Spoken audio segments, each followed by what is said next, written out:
नमस्कार, मैं हूं नीलू। तो अमेरिका और ईरान के बातचीत और समझौते से पहले ही क्या डील अब नहीं होगी? क्या समझौता नहीं होगा? क्या युद्ध की जो आशंका है वो और ज्यादा प्रबल हो गई है?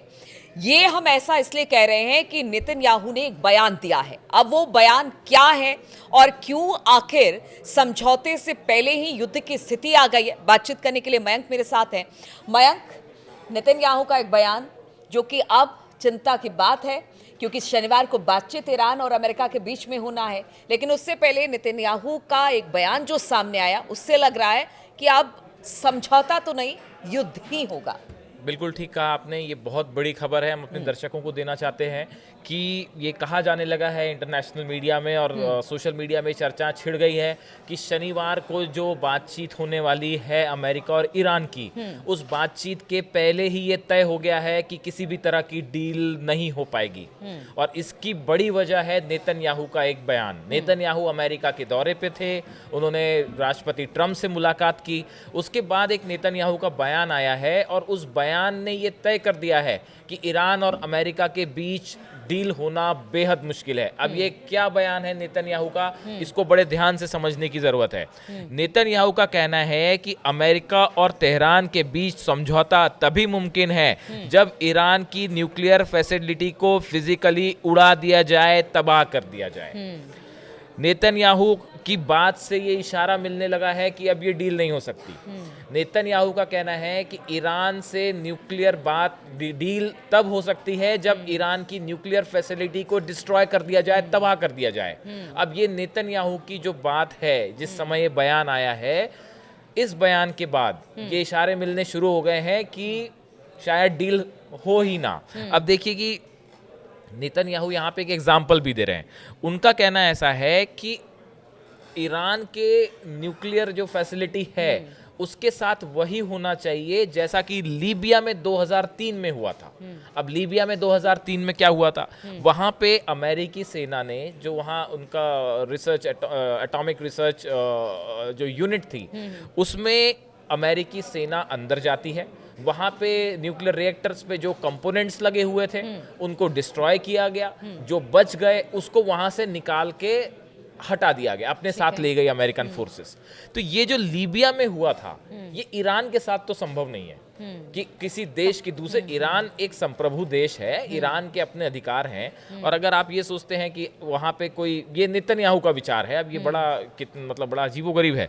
अब ये कह रहे हैं, नेतन्याहू साथ ही ये कह रहे हैं कि हम अंदर जाते हैं, सुविधाओं को उड़ा देते हैं, सभी चीज़ों को तबाह कर देते हैं और अमेरिका की निगरानी में हो ये तो अच्छा है।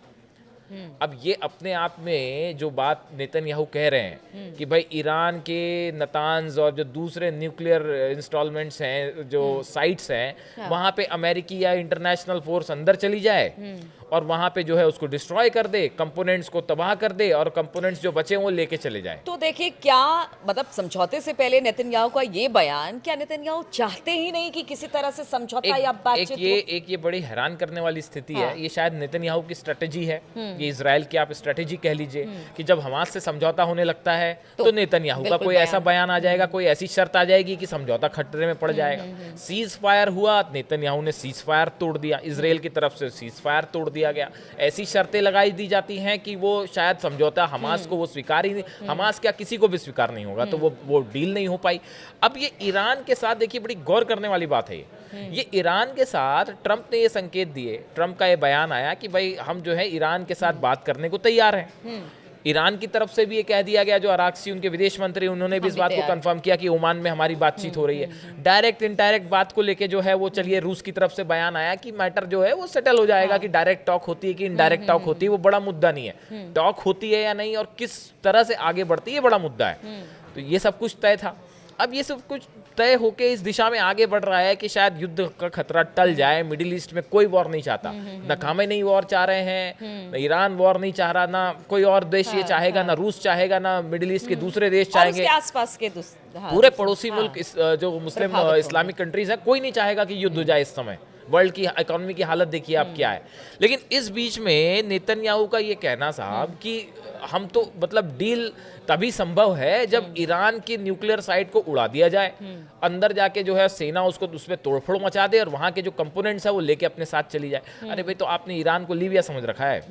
जो सोशल मीडिया पे चर्चा हो रही है, लोग ये बात कह रहे हैं कि नेतन्याहू जो ये कह रहे हैं कि भाई ईरान में अंदर जाके वो और सामान। नेतन्याहू ये कह कैसे सकते हैं? उन्होंने देखिए ईरान और उसके प्रॉक्सिस पर जो किया, गजा में हालात इस वक्त बहुत खराब है, फिर भी हमास की तरफ से वार हो रहा है, उधर हूती भी लगातार वार कर रहे हैं। फिर ऐसे में इस तरह के बयान आप कहीं से मुफीद नहीं कहे जा सकते। बिल्कुल मुफीद नहीं है। और सबसे बड़ी बात यह है कि देखिए लोगों का ये कहना है, जो सोशल मीडिया पे चर्चाएं हो रही हैं, भाई ये ईरान जो है आप उसको लीबिया मत समझिए। हाँ। लीबिया में गद्दाफी के समय क्या सिचुएशन थी, उनकी क्या ताकत थी गद्दाफी की, उसमें और आप ईरान में कहाँ तुलना कर रहे हैं? ईरान मिडिल ईस्ट का अगला सुपर पावर कहा जा रहा है। जिस तरह से ईरान के पास क्षमताएं हैं, क्या नेतन्याहू भूल गए 180 मिसाइल जब गिरी थी?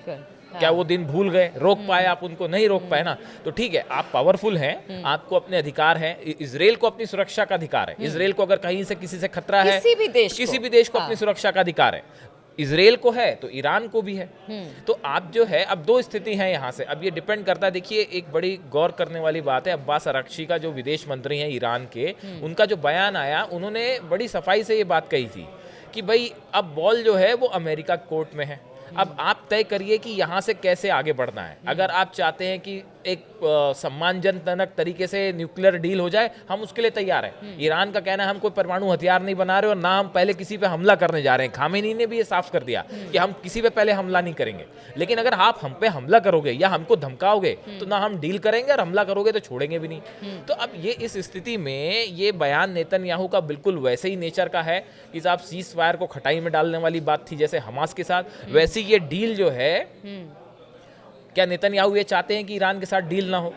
भाई आप ये कहाँ की बात हुई कि आप अंदर घुस के। देखिए, हम ये भी कह रहे हैं कि जब किसी तरह जैसे गजा को लेकर या फिर जो बंधकों को लेकर बातचीत हो रही थी या युद्ध विराम की स्थिति थी, तब अमेरिका ने कह दिया कि भाई गजा आप खाली करिए, वहां पर फिलिस्तीनियों को हटा दिया जाएगा, मतलब उनके तरफ से हाँ। अब जब अमेरिका बातचीत करना चाह रहा है तो इजराइल की तरफ से बयान, क्या एक स्ट्रेटेजी के तहत ही ये सब कुछ हो रहा है क्या? देखिए कुल मिला के बात यह है कि अभी अमेरिका के दौरे पर जब ये गए नेतन्याहू, तो इन्होंने ट्रंप से जो इनका खुद का कहना है, उन्होंने कहा कि अमेरिका के राष्ट्रपति से क्या ईरान पर मिलिट्री ऑप्शन है हमारे पास, क्या हम मिलिट्री अटैक कर सकते हैं, इसको लेके विस्तार से चर्चा हुई है। ये खुद नेतन्याहू की तरफ से कहना है। तो अमेरिका जाने के बाद हर संभावनाओं पे विचार किया गया, इसमें दो मत नहीं है। क्या इजराइल को हमला करना चाहिए, क्या ईरान के खिलाफ अमेरिका को हमला करना चाहिए, मिलिट्री ऑप्शन से क्या फायदा होगा, बातचीत करने से क्या फायदा होगा, गजा में आगे कैसे बढ़ना है, टैरिफ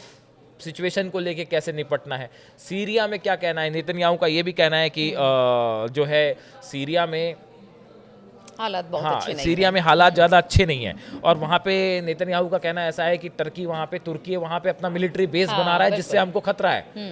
तो मैंने जो है ट्रम्प से इस बारे में बात की है, और एर्दोगन जो है वो डोनाल्ड ट्रम्प के भी मित्र हैं, तो हम कोशिश कर रहे हैं कि वहाँ पे तुर्की अपना मिलिट्री बेस ना बनाए।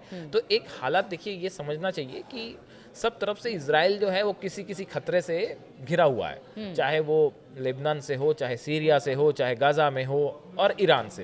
तो इन हालात में कोई नहीं चाहता युद्ध हो, और अगर एक पीसफुल टॉक चाहते हैं, कोई आप निष्कर्ष पे पहुंचना चाहते हैं, तो कम से कम ये बयान तो कतई स्वीकार नहीं है। और ये जो मिलिट्री ऑप्शन दे रहे हैं नेतन्याहू कि ईरान के अंदर घुस के नतांज या कोई और मिलिट्री साइट पे उसको उड़ा दिया जाए और वहां से कंपोनेंट्स निकाल के आप ले जाएं, ये बात तो स्वीकार तो छोड़िए, इसका परिणाम ये होगा कि खामेनी, अब वेट देखना है कि नेतन्याहू की इस बात का खामेनी की तरफ से क्या जवाब आता है। बिल्कुल, तो देखिए युद्ध कोई नहीं चाहता है, समझौते की राजनीति ही आगे बढ़नी चाहिए, ऐसा सबका मानना है। लेकिन इसी बीच जब अमेरिका और ईरान की बातचीत ओमान में होने वाली है शनिवार को, ठीक उससे पहले नेतन्याहू का इस तरह का बयान अपने आप में बहुत सारे संकेत दे रहा है। तो इस खबर पर लगातार हमारी नजर बनी रहेगी, आप बने रहिए हमारे साथ।